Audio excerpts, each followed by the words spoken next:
Feel free to check out my TeePublic after the video, and consider supporting my Patreon today for early access to videos, reviews of your choice, and more. Akira is a manga series by Katsuhiro Otomo that was serialized in Young Magazine in 1982, then published into 6 volumes by Kodansha Comics in 1984. It's hailed as being the first forerunner of the cyberpunk genre, with its gritty technological neon aesthetic and political themes, later inspiring other works such as Masamune Shirow's Ghost in the Shell, Yukito Kishiro's Battle Angel Alita, and Kanye West. At first, Otomo didn't have any intention to adapt Akira outside of the manga, up until he was offered to bring it to the big screen. Produced by the Akira Committee, consisting of Kodansha, Toho, Bandai, Mainichi Broadcasting, Laserdisc, Hakuhodo, Sumitomo, Jesus, how many companies worked on this movie? Akira was the most expensive anime production at its time, rounding to an estimate of a $9 million budget. The film was made during the manga's run, so it's not a complete adaptation as the film only covers about a good half of the manga, if not less. It is the year 2019 in Neo-Tokyo. A teenager in a biker gang named Tetsuo gets into an accident involving an Esper, which causes him to develop insane telekinetic abilities. Tetsuo seeks to use his powers to awaken a powerful entity named Akira, as the main character, Kaneda, along with Kei and Colonel Shikishima, try to prevent this from happening. Fun fact, Katsuhiro Otomo named Kaneda, Tetsuo, and Shikishima after characters from Tetsujin 2-8 Go. First thing you'll notice is how extraordinary the animation was for its time. It's smooth, very stylistic and detailed, and really pops. Especially with all the neon. The opening scene is easily one of my favorite moments that display this aspect.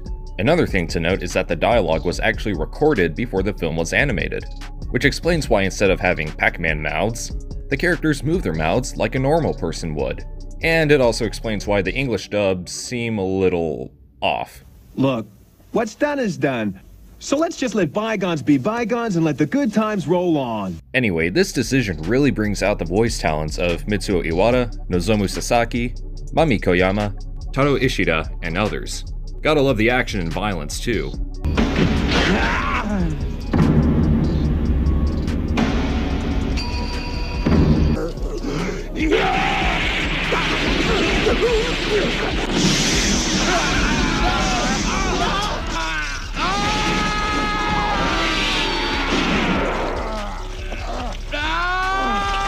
Over the years, Akira has been highly regarded as one of the greatest science fiction and animated feature films of all time, with critics all over the world giving it so much praise. Akira would be released in theaters in July of 1988, but would then receive a limited theatrical run in December of 1989 in the US and garnered an absolutely massive cult following, which then exploded into even more popularity when it came to home video releases. Think about it, Akira came out around the same time as The Little Mermaid. Akira is a very important piece of Japanese media, and it's no wonder why it's such a landmark in anime, as it essentially made anime even more popular in the late 80s and early 90s. Keep in mind, this was before Pokemon and Dragon Ball Z.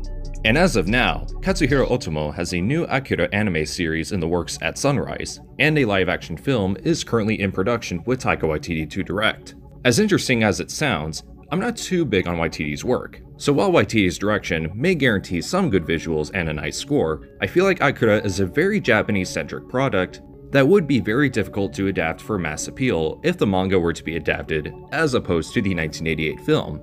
But if it is just a rehash of the original 1988 film, then what's even the point? Should have had Yoko Higuchi directing if you ask me. And on that note, thank you for watching. If you like what you see, I would greatly urge you to support me on Patreon, and you can get early access to videos and receive updates on future uploads, as well as some behind the scenes content, and you can also make video requests and get a t-shirt of your choice from my TeePublic. Not to mention, once I reach enough patrons, I'll review the tokusatsu series Red Man from Tsuburaya Productions, so if that's something you'd like to see, then go support me on Patreon, especially if you want to see your name here. And this is TitanGoji, signing off.